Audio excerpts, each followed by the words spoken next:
Hey y'all, welcome back to the Homestead Kitchen. Today I'm going to show you how to make super easy refrigerator pickles. These are the perfect way to enjoy fresh cucumbers without the hassle of canning, and they're ready in just a day or two. First things first, grab your cucumbers.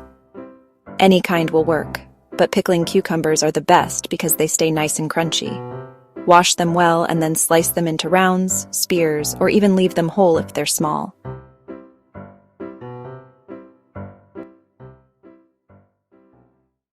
Next, you'll need some clean jars. Quart jars are perfect for this recipe. Since these are refrigerator pickles, you don't need to worry about water bath canning or sealing them up tight. Just a clean jar with a lid will do the trick. Now let's make our brine. In a saucepan, combine 1 cup vinegar, 1 cup water, and 1 tablespoon salt. If you like a touch of sweetness, add a tablespoon of sugar. Heat this until everything is dissolved.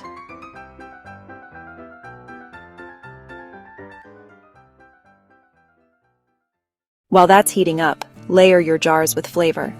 Add fresh garlic cloves, dill sprigs, maybe a few peppercorns or red pepper flakes if you like a little kick. Then pack in your cucumber slices nice and tight.